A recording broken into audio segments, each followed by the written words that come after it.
I hate fad diets. But I tried this one in desperation, and I may never go back. Share on Pinterest. I started the ketogenic keto diet grudgingly at first. I have a deep personal hatred of fad diets and all the false promises they usually carry with them. As someone with an eating disorder past, I've spent countless hours with nutritionists and therapists learning what a healthy relationship with food should look like, and I know it's not cutting out entire food groups in the name of weight loss. But I have stage 4 endometriosis.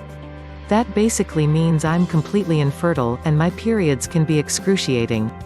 I had 3 major surgeries 8 years ago that seemed to make a difference, but lately, the pain has been returning. And a hysterectomy has been on the table as my next step. I'm 35 years old. If I'm being honest, I don't want to go through surgically induced menopause just yet. But I also don't want to be in chronic pain all the time either. So, when I came home from a cruise at the beginning of this year feeling like absolute crap, because eating and drinking like there's no tomorrow can do that to a girl with an inflammatory condition, I decided to give keto a try. Not for weight loss, but for the purported anti-inflammatory benefits. Like I already mentioned, I did this grudgingly. Over the last 10 years, I have tried countless anti-inflammatory diets. The only one that has come even close to helping was low FODMAP, which I started after being diagnosed with SIBO, or small intestinal bacterial overgrowth, an unfortunate consequence of all my abdominal surgeries.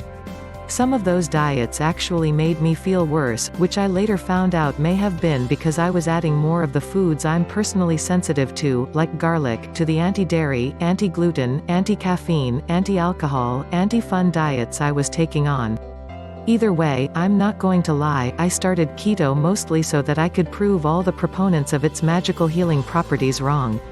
I dipped my toes into the keto diet slowly at first, starting mid-cycle with pretty easy and basic meal plans.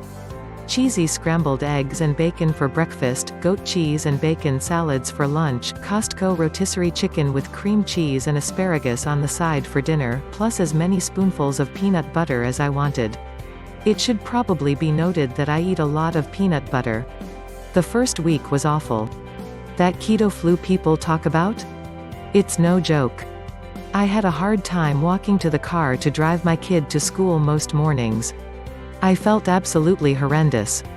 But I pushed through, because I was going to do this for 30 days purely so that I could then write about what a load of nonsense the entire diet was. And I couldn't do that unless I gave it a fair shot. Then something weird happened. I started feeling better. More energetic throughout the day, even on days where I hadn't gotten much sleep the night before. I stopped craving sweets and breads, and was feeling mostly satisfied with my fatty meals that still allowed me to enjoy some of my favorites, like cheese, peanut butter, and Kalamata olives. Then, something even weirder happened. About 2 weeks after beginning the keto diet, I went to the bathroom and realized I'd started my period. Now, to many women that might sound totally normal. But I know women with severe endometriosis will understand what a crazy thing it is to imagine starting your period without even knowing. For me, the cramping and the pain usually starts hours, and sometimes days, before my period begins. I always know it's coming. But on that day, as I sat in the bathroom staring at the blood on the toilet paper, I felt nothing. That miraculous absence of pain continued over the next few days.